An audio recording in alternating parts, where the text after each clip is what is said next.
सगळं म्हणण्यापेक्षा तिथे राष्ट्रवादीचे कार्यकर्ते आहेत आणि राजन पाटलाच्या विचाराची माणसं आहेत. सर्वसामान्य नागरिक उपस्थित नाही त्यांच्या बैठकीला. सर्वसामान्य नागरिक उपस्थित राहू शकत नाहीत. पण मला एवढंच वाईट वाटतं की एक मोहोळ तालुक्याचे लोकनेते राजन पाटील हे 3 वेळा या तालुक्याच्या जीवावर मतदाराच्या सर्वसामान्य नागरिकाच्या जीवावर आमदार झाले. पुन्हा राखीव मतदारसंघ झाल्यावर 3 वेळा राखीव मधनं आमदार त्यांचे निवडून दिले जनतेने. तर तुम्हाला कुरुल भागात 10-15 वर्षाखाली पोलीस स्टेशन उभा करणं गरजेचं वाटलं. कारण 35 ते 32 किलोमीटर हराळवाडी, कोरोली, बेगमपूर पासून शिंगोली पासून हा मोहोळ तालुका लांब पडतोय. म्हणून शासनाने घेतलेला पोलीस स्टेशनचा निर्णय त्या कुरुल किंवा कामतीलाच खरं तर अप्पर तहसील कार्यालय व्हायला पाहिजे. आणि तुम्ही जर मनमानी कारभार करून या अनगरमध्ये या मोहोळ तालुक्याला गावणीला बांधण्याचा प्रयत्न करत असाल तर या मोहोळ तालुक्यातला फक्त पाटकुलपिनूर, नरखेड, शेटपळ बीट हे 3 गणाचा विषय नाही तर मोहोळ तालुका अख्खा तुटून तुमच्या अंगावर पडल्याशिवाय राहणार नाही. आणि जाहीरपणे सांगू इच्छितो की तुम्ही जो हा चालू केलेला अन्याय तो सर्वसामान्य नागरिकाच्या दृष्टीने अतिशय अन्यायकारक आहे. आम्ही भेट नाही, आम्ही अनगरमध्ये येऊन बसून आंदोलन करण्याची ताकद आहे.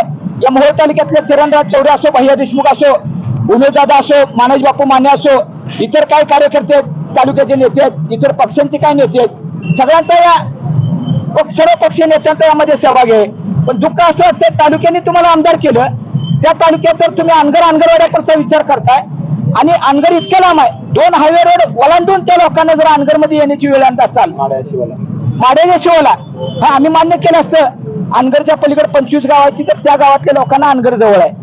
परंतु कामती कुठे आहे तिथे पोलीस स्टेशन का काढलं मग हे पण हा पण जाब मी यशवंत माने आमदारांना विचारतोय. आणि यशवंत मानेने एवढं लक्षात ठेवावं की तुम्हाला अनगरवाड्यातलं फक्त मतं दिले नाही, तालुक्यातल्या तमाम जनतेने मतदान करून तुम्हाला आमदार केलेला आहे. ह्याचा विसर पडता कामा नये.